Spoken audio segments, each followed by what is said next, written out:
Allez, bonjour à tous, j'espère que vous allez bien. Aujourd'hui, on va faire une grosse update sur Solana, puisque ça bouge pas mal. On a break des gros niveaux, on a réintégré un niveau très important et on semble aller chercher des niveaux beaucoup plus hauts. Donc on verra tout ça dans cette vidéo.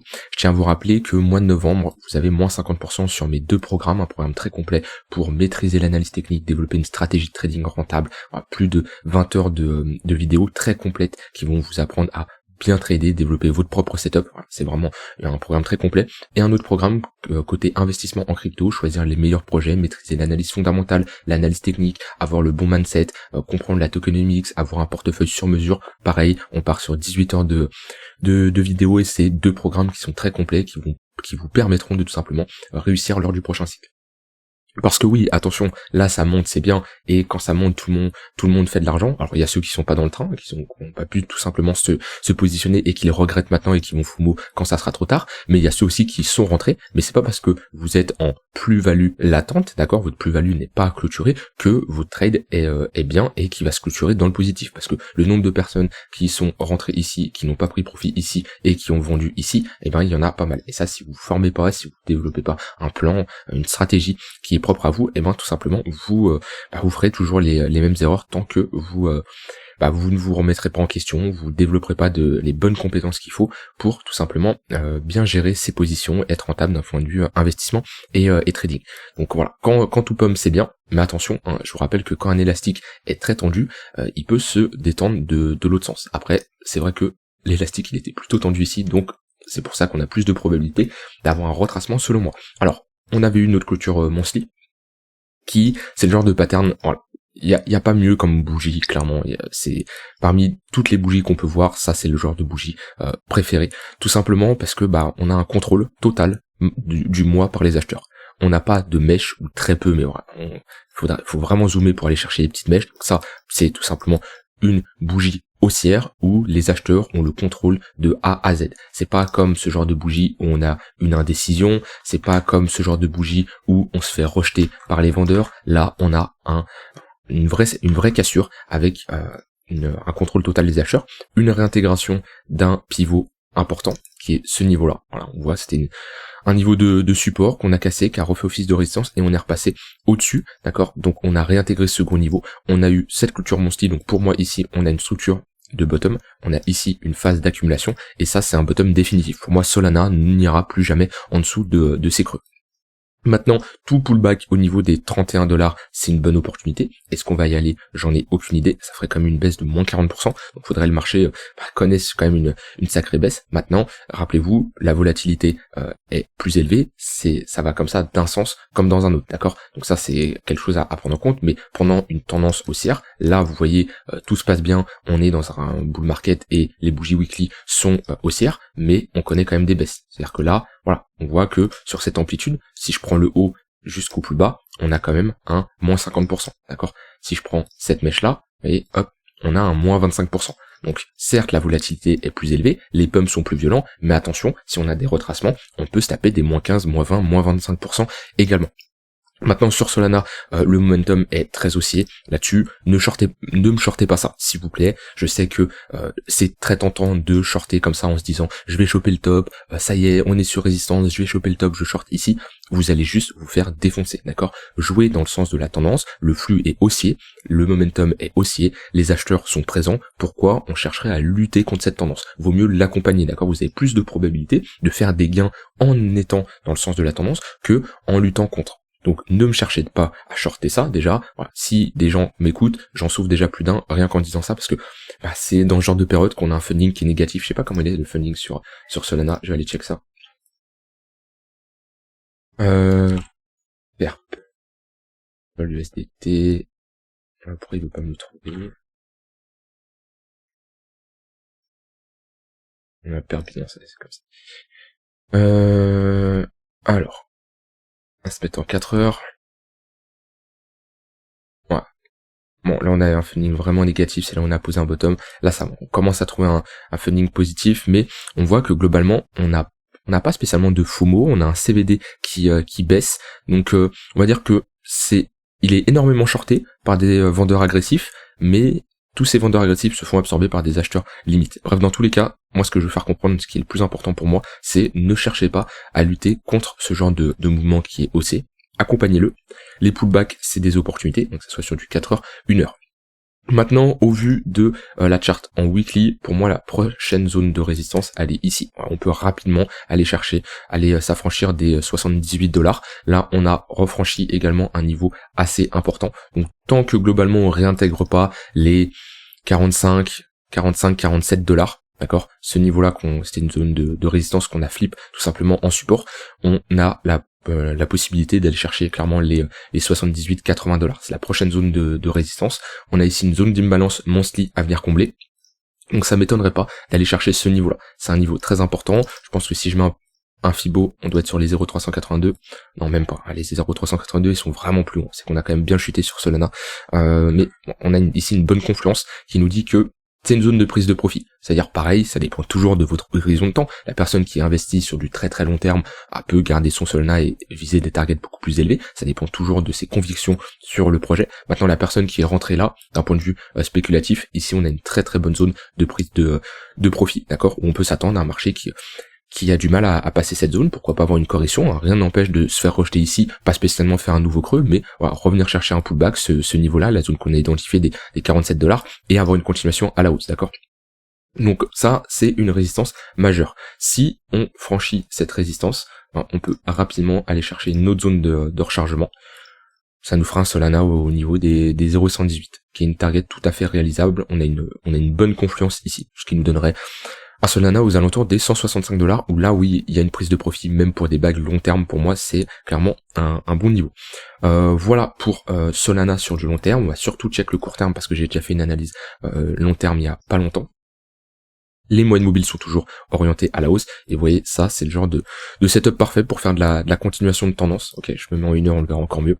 Quand on a tout simplement le 15 minutes qui crosse le 1 heure, le 1 heure qui est au-dessus du 4 heures, qu'on a un flux très haussier sur du daily, et ben on voit que les opportunités dans nos moyennes mobiles, qui sont tout simplement des zones de localisation, ça nous permet d'avoir un point de repère, et ça nous évite tout simplement d'acheter quand on est trop élevé.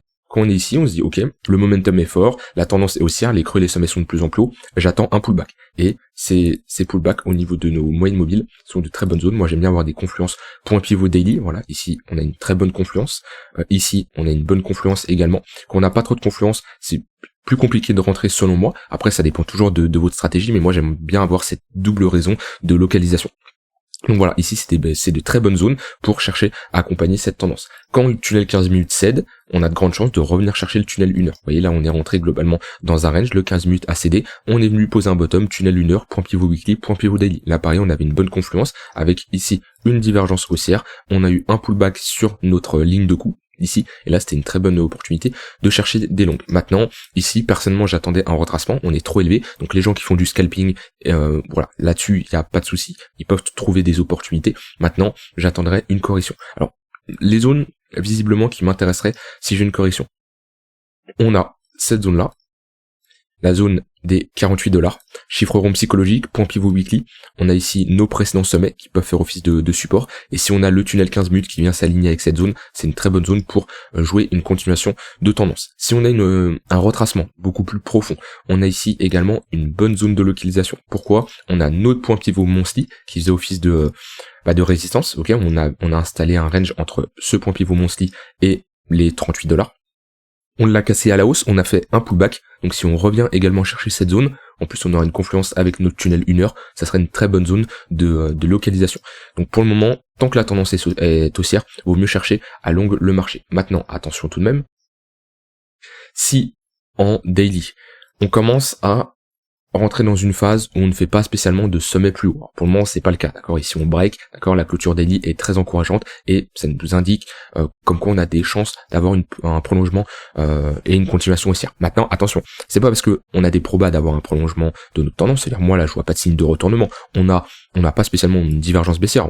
Parce que on a une divergence baissière potentielle, mais elle n'est pas validée. Vu la journée qu'on fait, on peut avoir un momentum qui continue à grimper et invalider cette divergence. On n'a pas de structure de top de marché, c'est-à-dire une structure qui nous montre qu'on a une inversion de notre tendance haussière, pas du tout. Donc on a des chances de continuer. Maintenant, est-ce que c'est parce qu'on a des chances de continuer qu'il faut rentrer en position? Pas spécialement, parce que faut toujours raisonner d'un point de vue risk-reward. Ok, d'un point de vue probabilité, on peut avoir un prolongement, et pour moi, il y a plus de proba d'avoir un prolongement. Maintenant, est-ce que mon risque est intéressant? C'est-à-dire, admettons, je rentre ici. Déjà, ma zone d'invalidation, je la mets où? Moi, en général, si je me positionne sur une structure, je vais mettre mon stop loss sous la structure ou légèrement en dessous, au cas où on vient chercher mon stop. Vous voyez, là, je le mettrai où mon stop? Ici, sous ce creux-là, ok, je targeterai 2 pour 1, 3 pour 1. 2 pour 1, ça nous emmène aux $80.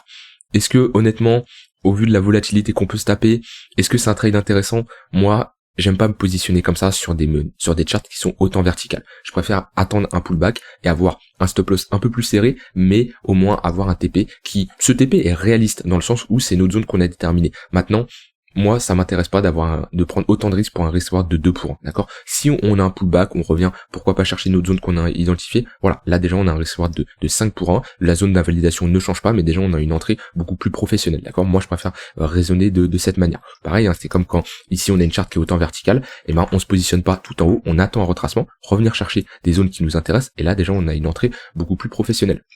Donc voilà globalement les zones que j'ai identifiées. Pour le moment, en 4 heures, on a une continuation haussière. Par contre, si on commence à break ce creux-là, ok, soit faire une pattern de distribution, c'est-à-dire déjà si on commence à faire un M-top en 4 heures, qu'on réintègre ce range-là, il y a des chances quand même de revenir chercher notre liquidité ici et avoir un petit retracement. Alors un retracement, c'est-à-dire une tendance baissière en 4 heures qui va pas spécialement inverser notre dynamique daily, voire weekly, d'accord? On peut revenir chercher, par exemple, cette zone-là, la zone des $33, avoir une petite tendance haussière en 4 heures, mais ça nous empêche qu'en weekly, voilà, on aura simplement un pullback comme on peut le voir ici. C'est l'important d'avoir une confluence sur différentes unités de temps pour avoir une bonne visualisation de votre charte. En général, si on choisit 2-3 unités de temps, on veut avoir les 2-3 unités de temps qui vont dans le même sens. Pour le moment, c'est le cas. Mais, comme je dis, j'attendrai un pullback.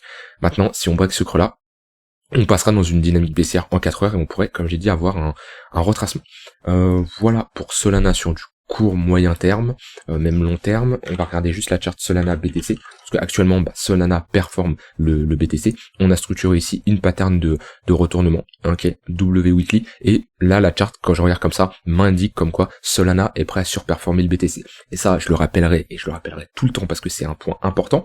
Quand vous investissez dans des altcoins, votre but, c'est de faire une meilleure performance que le BTC. À moins que vous investissez dans des altcoins pour faire de la DeFi, pour acheter des NFT, pour faire du staking, là-dessus il n'y a pas de souci. Maintenant, si vous achetez une altcoin et que vous la mettez sur un cold wallet, n'importe où, et vous dites ok, j'attends 5 ans et je veux une bonne performance, c'est dans le but de faire une meilleure performance que BTC. Parce que pourquoi? BTC vous apporte la sécurité, d'accord? C'est la crypto qui a la meilleure sécurité, dans le sens où Solana demain peut disparaître, ADA peut disparaître, Dogecoin peut disparaître, ça va pas spécialement affecter le BTC, ou légèrement, mais ça ira dans son ensemble. Par contre, si c'est l'inverse, si c'est BTC qui chute, il y a de grandes chances que Solana il finit à 0, d'accord? Enfin, quand je dis BTC chute, si BTC va à 0 et disparaît, il y a de grandes chances que Solana va à 0. Donc le Bitcoin vous apporte une sécurité. Donc si vous prenez plus de risques sur d'autres altcoins, faut que le rendement soit beaucoup plus intéressant, d'accord? Et ça, ce que je vous conseille, c'est regarder des charts comme Solana BTC, comme également Solana Ethereum. Voilà. Et ça, c'est le genre de chart qu'on veut. Dynamique baissière. Ok, phase de range, donc on fait pas un creux plus bas, on rentre dans un range, on casse notre range à la hausse, et ben ça c'est parfait. Momentum haussier, ça nous montre comme quoi Solana à l'heure actuelle est prêt à surperformer Ether et BTC. Et c'est comme ça qu'on raisonne. On se positionne pas sur une charte qui est en tendance baissière sur Solana et sur BTC. À moins, comme je l'ai dit, si vous faites du staking, de la DeFi, après vous pouvez calculer vos rendements pour savoir même si vous surperformez pas spécialement le BTC, est-ce que le staking rattrape, etc., etc. Bon, ça c'est un point très important que je répète assez souvent et je continuerai de répéter parce que malheureusement il y en a beaucoup qui investissent dans des altcoins, mais au final ils font pas un meilleur rendement que le BTC. Si BTC sur son cycle entier il fait un x10 et que votre altcoin fait un x8, c'est dommage. Vous avez pris plus de risques, vous avez un moins bon rendement. Voilà, j'ai rien d'autre à ajouter de plus. En tout cas, ceux qui font de l'intraday, concentrez-vous sur ce genre d'alcoin, Solana, sur Chainlink également, qui performe bien. Matic a un petit repli, mais sinon il performait bien également. Et évitez les altcoins qui sont un peu endormis et qui ne font pas grand chose. Voilà, rien d'autre à ajouter de plus. J'espère que ça vous aura plu, n'hésitez pas à me dire vous ce que vous en pensez. Si vous voulez aller plus loin, 2 programmes très très complets, il y a de gros retours positifs, des gens qui sont passés à l'action et qui sont formés depuis plus d'1 an maintenant, donc n'hésitez pas, les liens sont en description et si vous avez des questions, ça se passe sur Discord ou en commentaire YouTube. Je vous souhaite une très bonne fin de journée et on se retrouve demain pour une prochaine vidéo. Bye bye.